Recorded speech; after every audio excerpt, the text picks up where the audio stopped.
भगवान ने कहा कि वो अच्छे पात्र का मुझे देखा, शायद मेरे लिए उसमें कुछ बचा हो। कथा देखो सुंदर चल रही, ये चूचा होती है तो मेरे कानों को जो है टच करती है। भगवान इस कथा को को बार करो, पप्पू को बार करो, उसमें बहुत बार कहे। भारत भगवान ने कहा अपना अच्छा पात्र मुझे दिखाओ, शायद मेरे लिए उसमें कुछ होगा। द्रौपदी ने प्रभु के हाथ में अच्छा पात्र रख दिया। द्रौपदी ने भगवान कृष्ण के हाथ में अच्छा पात्र रख दिया। उन्होंने देखा तो महाराज सब्जी का एक पत्ता उसमें रह गया था। द्रौपदी ने पूरा अच्छे पात्र भगवान की गोदी में रख दिया। सब्जी का एक पत्ता उसमें चिपक गया था। वैसे तो अच्छे पात्र में वही पत्ता कहां से आ गया महाराज, कहां से आ गया, आ सकता है, किंतु भगवान ने प्रेम प्रयोग से पत्ता उत्पन्न कर दिया। आप भी मजी दरिए वहां में कहां से आता। भगवान ने द्रौपदी की पुकार, प्रेम की पुकार से अपनी योग माया से अच्छे पात्र में एक पत्ता सब्जी का प्रकट कर दिया और उन्होंने उस पत्ते का प्राशन किया और उन्होंने उसी पत्ते का आहार ले लिया। बोल लगा परमात्मा को जीव जब प्रेम से कुछ भी देता है तो उन्हें तृप्ति हो जाती है। अंतर्यामी रूप से वे सभी चीजों में व्याप्त, अंतर्यामी रूप से वो संसार की प्रत्येक वस्तु में व्याप्त, घड़ी में, बाल में, नाक में, कान में, फूल में, पत्ते में, कण में, फल में, क्षण में, प्रकृति में, सृष्टि में, आताल में, पाताल में, दिशाओं में, तीनों लोकों में व्याप्त। महाराज अतः उनकी जब तृप्ति होती है तो सभी जीव तृप्त हो जाता है। जब तक भगवान तृप्त नहीं होंगे तब तक आपकी तृप्ति नहीं होगी। बालाजी धाम की जो विशेषता है कि बालाजी को आप पूरा तृप्त करते हैं या कि सिद्धियों को तृप्त करते हैं और परमात्मा को स्वयं तृप्त करके भगवती को तृप्त करते हैं। इसलिए आप भी यहाँ तृप्त रहते। आप कहते प्रसादी में आनंद आ गया, ठीक कहते। बालाजी की प्रसादी में क्या कहते हैं आप? अरे खीर तो छोड़ो, सब्जी पीने लगती है आप।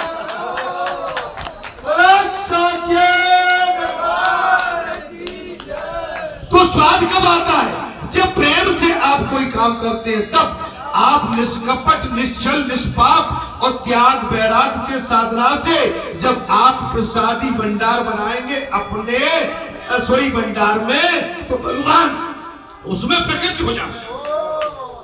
वो प्रसाद है। अभी मैंने देखा दशहरे के दिन खीर, तस्मई, बूंदी, पूड़ी, सब्जी, महाराज सब जे कह रहे थे, जे लग रहा था कि उंगलियां ही चाटना, उंगलियों को काट। अच्छा ऐसा होता है कि नहीं? तो ये किस लिए होता है? आपका प्रेम। आप सभी एक दूध लेके आए थे और जिन आप अपनी आस्था बना लो। जब जब बड़े बड़े प्रोग्राम होते हैं, दूध, दही, मक्खन, मठा, आपको क्या जरूरत है? आप अपने घर से लाके अपने प्रेम का जायका उसमें डाल।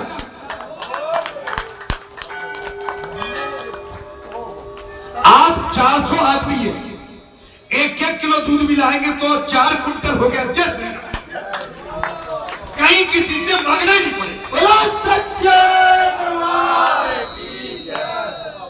और 1 किलो दूध एक आदमी के लिए कौन सी बड़ी बात है? धर्म का धर्म और कर्म का कर्म है। अभी गोवर्धन पूजा होगी, कढ़ी बनेगी, चावल बनेंगे, फुलका बनेंगे। गोवर्धन भगवान की पूजा गा बजा के होगी। महाराज आपके तो बढ़िया दोनों हाथों में माल ही माल भरा हुआ।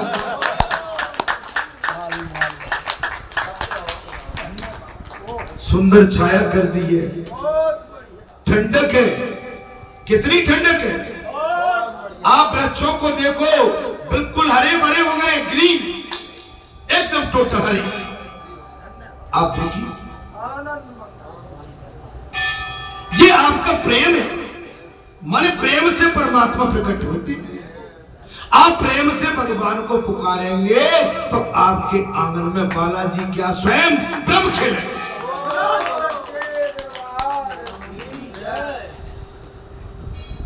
महाराज, तू अपने भोजन से पहले हमेशा कुछ निकाले करती, भगवान से बात चल रही है।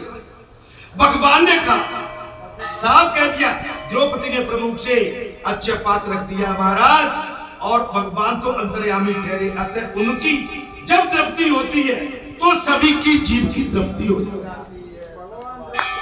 पहले भगवान को तृप्त करें और भगवान तृप्त होंगे तो जो प्रसादी आप पाएंगे ना दत्तू, भगवान सिंह दत्तू, आनंद आ जाए। हाँ, और तुम्हारे तो बढ़िया आनंद ही आनंद है। महाराज, अच्छा, परमात्मा को हजारों बार मनाओ। परमात्मा को क्या करो? हजारों बार। एक बार नहीं, भगवान को हजारों बार मनाओ। मनाओ तब कहीं किसी दिन वे भोग लगाते। एक बार में भोग लगाने नहीं आएंगे। आप रोज रोज भगवान को मनाएंगे ना महाराज, तब वो कहीं किसी दिन खाने के लिए स्वयं आए। सो आपने देखा था गंगा, आपने देखा था विजयदशमी के दिन स्वयं आ गए।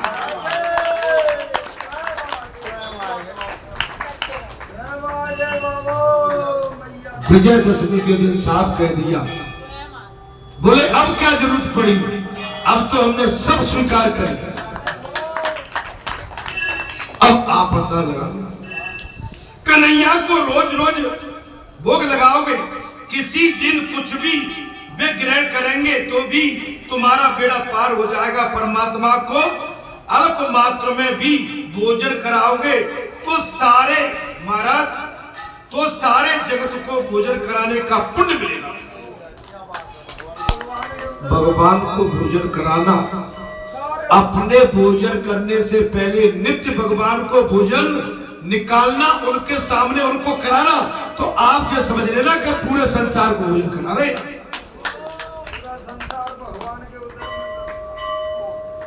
पूरा संसार भगवान के उदर में, माने हृदय में बसता है। भगवान द्रौपदी से कहती है कि आज महाराज जगत के सभी जीव तृप्त हो गए। भगवान दुर्वासा और अन्य 10,000 संत भी तृप्त हो गए। युधिष्ठिर ने जाते हुए ब्राह्मणों को रोकने की आज्ञा दी। भीम संतों को बुलाने गए तो वे तृप्त होकर मारा डकाले ले रहे।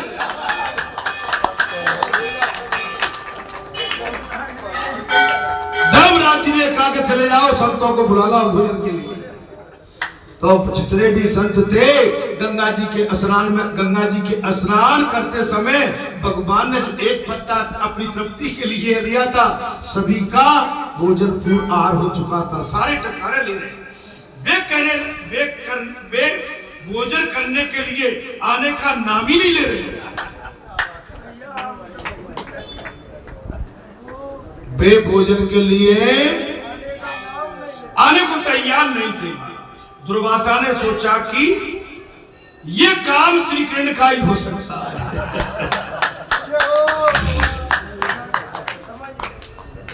ऋषि दुर्वासा जी ने सोचा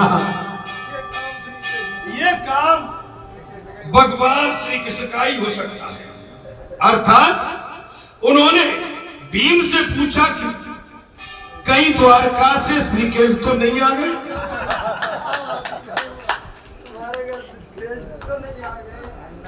भीम, तुम्हारे घर द्वारका से कृष्ण तो नहीं आ गए? भीम ने कहा कि वे तो कभी के आए हुए।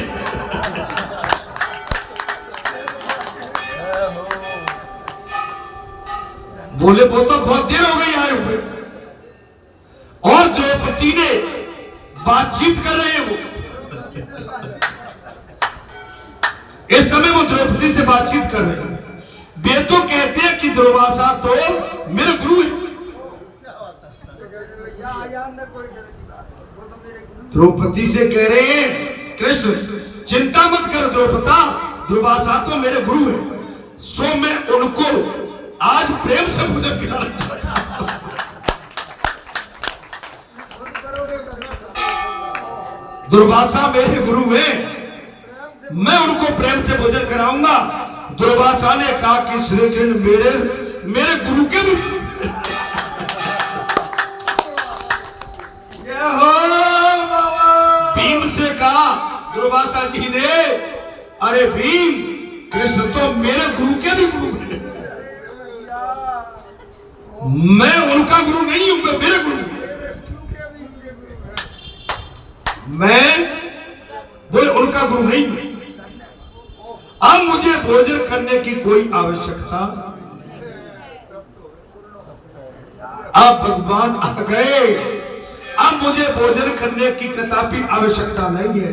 तुम्हारा संयम, सदाचार, धर्म पालन, कृष्ण भक्ति, कृष्ण प्रेम देखकर मुझे बिना भोजन किए ही तृप्ति हो गई। हे भीम, तुम्हारा नियम, तुम्हारा सदाचार, तुम्हारा धर्म, तुम्हारा संयम और तुम्हारा त्याग, तुम्हारी तपस्या, तुम्हारी साधना, ये सब देख के मैं वैसे ही तृप्त हूं। अब भोजन करने की मैं संतुष्ट हूं। दुर्वासा ऋषि ने कहा, कथा में आनंद आ रहा है? बोले मैं संतुष्ट हूं। दुर्वासा ने आशीर्वाद दे दिया, तुम्हारी पांडवों की विजय हो।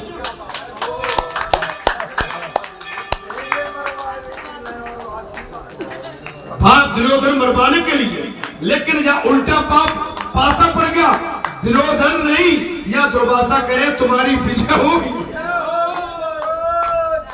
और कौरवों का विनाश होगा। दे दिया फलाना। बोले कौरवों का विनाश हो।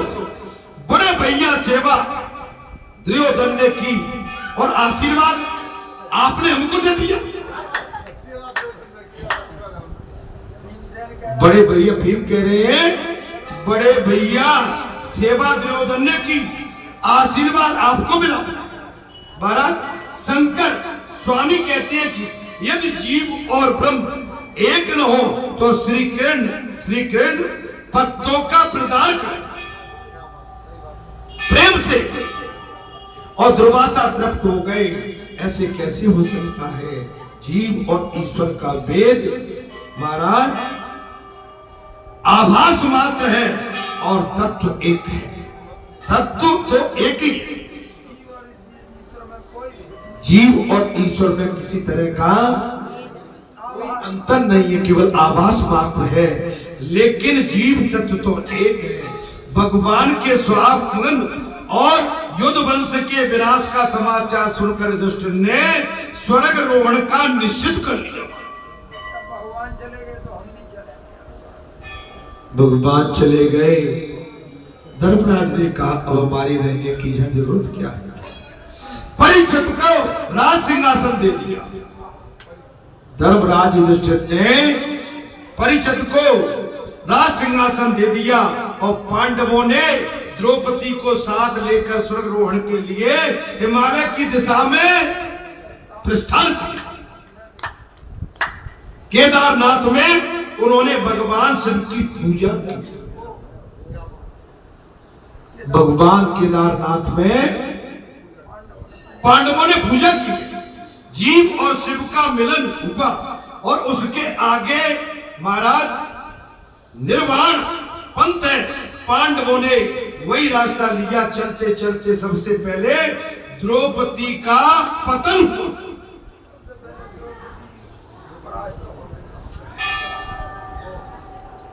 क्योंकि जैसे जैसे वो भी पतिव्रता थी, किंतु अर्जुन के प्रति उसे अधिक प्रेम था। पतिव्रता तो थी, लेकिन पांचों में से अर्जुन के प्रति अत्यंत प्रेम था। विशेष प्रेम अर्जुन से, इसलिए वो पहले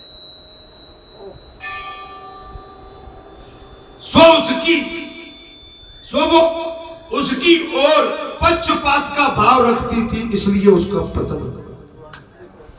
पक्षपात, बात समझिए, कथा बहुत बड़ी है। बहुत मार्ग हम आप सब संसार में रह के पक्षपात करते करते ही हैं। और जो पक्षपात हमारा पतन करता, नहीं वो अलग है। ये अलग है, वो हमारा परिवार नहीं है, वे दूर के हैं, वे भाग के हैं। अरे इस संसार में हम सब सनातनी हैं, सभी भगवान के प्रेमी हैं। हम एक राष्ट्र में रहते हैं, एक वेद पढ़ते हैं, एक सूर्य देखते हैं, एक चंद्र देखते हैं। वही हवा आप लेते हो, वही हवा तुम लेते हो, सब वही अन्न खाते हैं, वही सब इस पृथ्वी पर चलते हैं और जलपान भी हम सब एक समान करते हैं। फिर हमारे अंदर भेद क्यों? नहीं, वो हमारे नहीं, वो दूसरे परिवार के। ये भी भेद है यही हमारे पता भाई। परिवार क्या चीज होती है? परिवार तो भाई सनातन है। एक है संसार। परिवार तो हमारा संपूर्ण भगवान है? हमारा वासुदेव कुटुंब। हमारा परिवार तो एक है ना भाई। हम अपने परिवार का विभाजन क्यों कर रहे हैं? अपने परिवार का विभाजन कभी नहीं करना चाहिए। गांव एक है तो पूरा गांव हमारा एक ही परिवार है, ऐसा मानना। आप जितने भी बालाजी के भरत बैठे हैं तो मेरे लिए तो भाई आप सभी मेरे परिवार के। अरे भाई, जिस परिवार में हमने जन्म लिया था, हम उस परिवार में कितना टिक पाते हैं, कितना रह पाते हैं और उनके लिए हम कितना कर पाते हैं या कब तक उनके साथ रह पाते हैं। अधिकांश टाइम तो मेरा आप सबके साथ निकलता है। आपका, मेरा, आप सबका, तो हमारा परिवार सभी हुआ ना। तो परिवार में किसी तरह का भेदभाव महाराज, अर्थात केदारनाथ। दूसरा पतन हुआ सहदेव का। कथा को ध्यान से सुनिए। पहला पतन किसका है? द्रौपदी का। द्रौपदी का पतन क्यों था? वो पांचों पतियों में, पांडवों में अर्जुन से अधिक प्रेम करती थी, इसलिए। दूसरा पतन हुआ सहदेव का, क्योंकि उसे अपने ज्ञान का अभिमान था।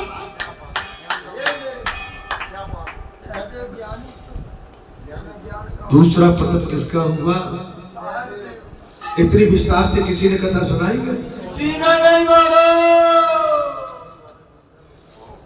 अरे भैया, यहाँ पर आ जाया करो सुबह 8 बजे से। चलिए कितने बजे से? महाराज, या दोपहर से कथा नहीं चलती, या प्रातः काल मुहूर्त में, माने ब्रह्म मुहूर्त में कथा चल के दोपहर विराम लेके और दूसरे पैर परेशान नहीं, दूसरे पैर आप अपने संसार का काम काज, अपना कर्म भूमि देखो।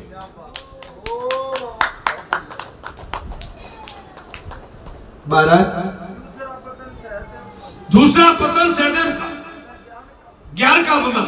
और तीसरा पतन हुआ नकुल का, क्योंकि उसे अपने रूप का अभिमान, सुंदरता का अभिमान। ये भी पतन का कारण है। ये हम सब पे लागू हो रहा है। कोई कहता मैं गोरा हूँ, कोई कहता बहुत गोरा हूँ, कोई कहता मैं बहुत सुंदर हूँ, कोई कहता मैं बहुत मोटा ताजा अच्छा दिख रहा हूँ सबसे, मैं ज्ञानी। महाराज, सभी बातें हैं उसमें।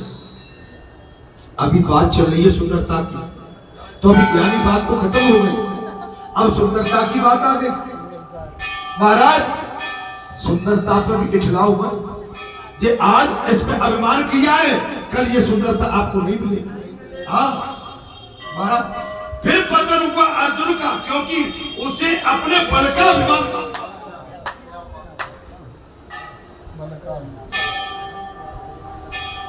फिर पतन हुआ अर्जुन का, उसे अपने बल का। और फिर पतन हुआ भीम का, उसे अपने धर्मराज से पूछ। भीम का, उसने धर्मराज से पूछा कि मेरा पतन क्यों हुआ? भीम पूछ रहे, भैया मेरा पतन क्यों हो रहा है? बोले मेरा पतन क्यों? मैंने तो कभी कोई पाप किया ही नहीं है। सही बात, केवल पाप नहीं, ये सच्ची बात। ये जो सुनने कहा कि खाता बहुत था इसलिए, तेरा भोजन का आहार ज्यादा था इसलिए, ये तेरा पतन हुआ है। ज्यादा खा, हमारे सबके बाटे का हमारा सबका कहा जाता था खाने के समय आंखें खुली रखो। कथा में बात आ गई, बोले खाने के समय आंखें खुली रखो, किंतु महाराज संतों को और देवों को भोजन कराते समय आंखें बंद रखो।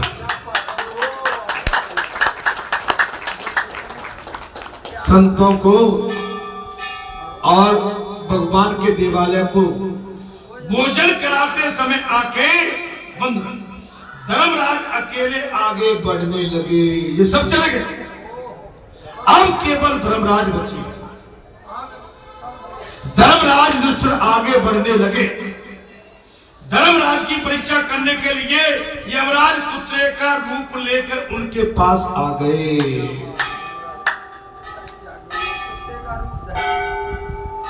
धर्मराज युधिष्ठिर आगे बढ़ने लगे और धर्मराज की परीक्षा लेने के लिए यमराज कुत्ते का रूप रख के उनके पास आए। उन्होंने दूसरा भी रूप लिया और युधिष्ठिर से कहा कि मैं तुम्हें स्वर्ग में ले जाऊंगा,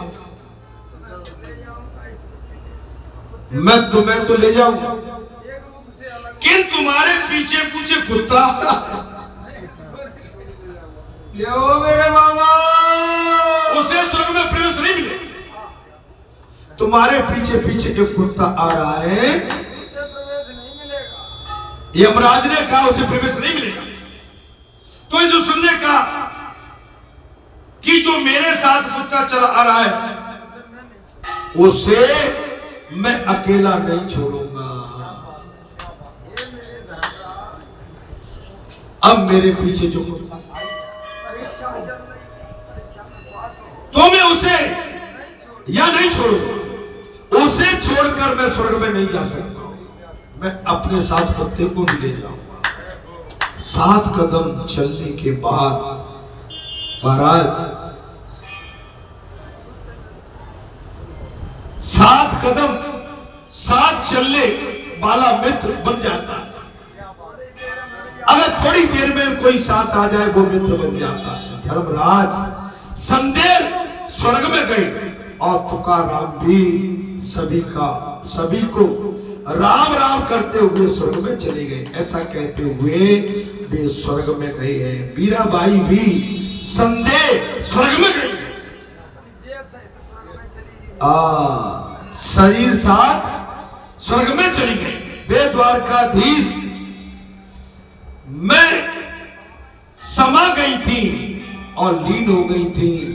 मेवाड़ में उनको बहुत कष्ट मिला था।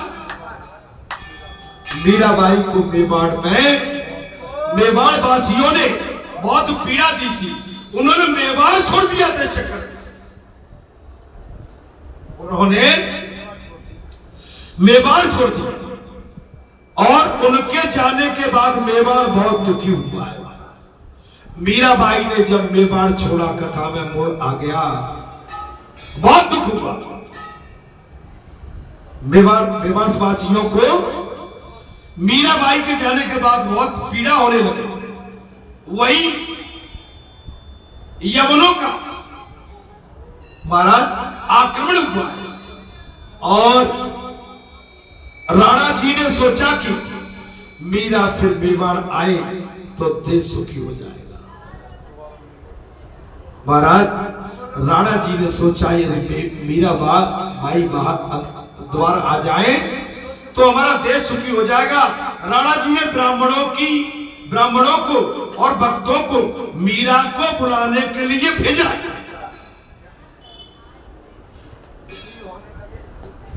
पूरा मेवाड़ दुखी उजड़ गया। मुसलमान मुगल आक्रमण करने लगे। आक्रांताओं का आक्रमण होने लगा।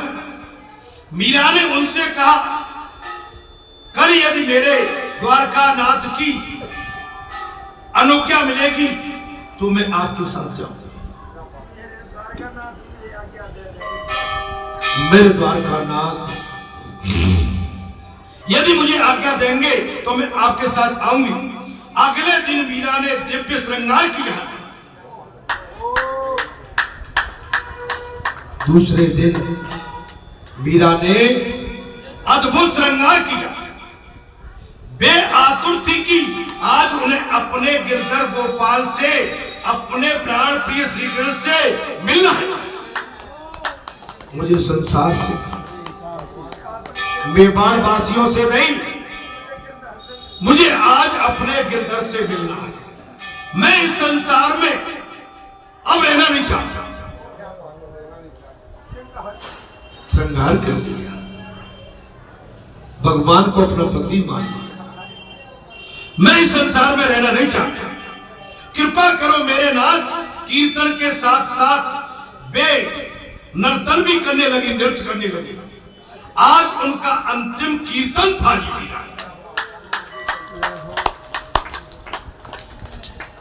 आज मीराबाई का अंतिम कीर्तन था।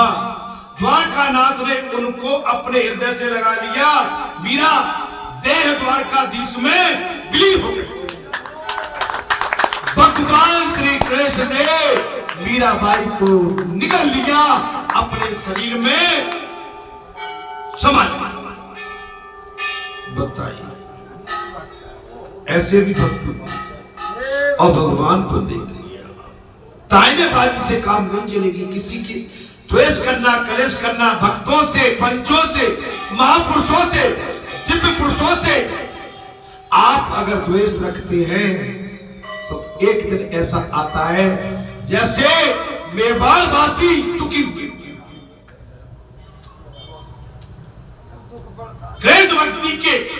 कृष्ण भक्ति से उनका शरीर इतना दिव्य हो गया, महाराज की शरीर कृष्ण में विलीन हो गया।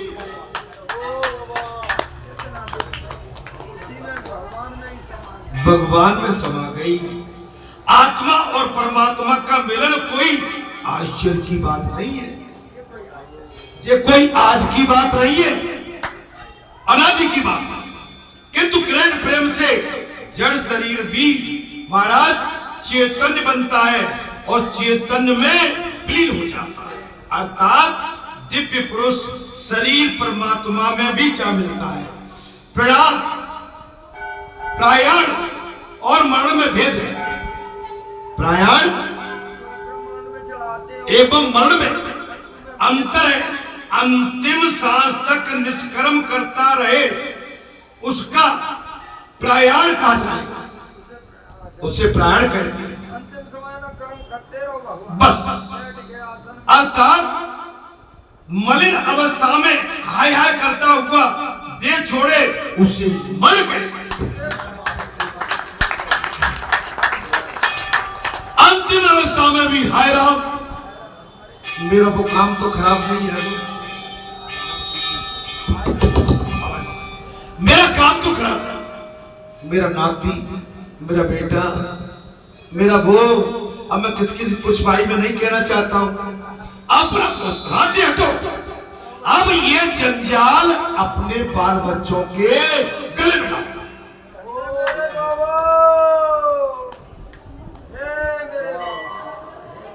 ये जंजाल अब नहीं बनेगा। हम कर चुके 60 साल से 70 साल, 75 साल, 80 साल, अभी भी लगे पशुओं की तरह वजन उठाने के लिए है? अरे छोड़ो ये जंजाल, अब तो भगवान के बन के रहो। मालकी बच्चों को दे दो, भगवान का वजन बनो। सीताराम जब पक्के मन से देखो, दो चीजें होती है। जैसे अपन यहां भी साधना और मैं नौकरी करना चाहूं, नहीं बन पाती। ठीक है, मैं राजनीति करना चाहूं, नहीं बन पाती। आपको ध्यान हो, मैं सर्विस में था, इतना टाइम नहीं दे पाता था। मैं मंगलवार को आता था, बाकी टाइम नहीं दे पाता था। तो उतने टाइम में यहाँ पर जो व्यवस्थाएं थी वो चरमरा रही थी। जब मैं पूर्णतः सेवानिवृत्त हुआ, इस 10 साल के अंदर जब मैंने फुल टाइम दिया, तब ये कुछ लगा के कुछ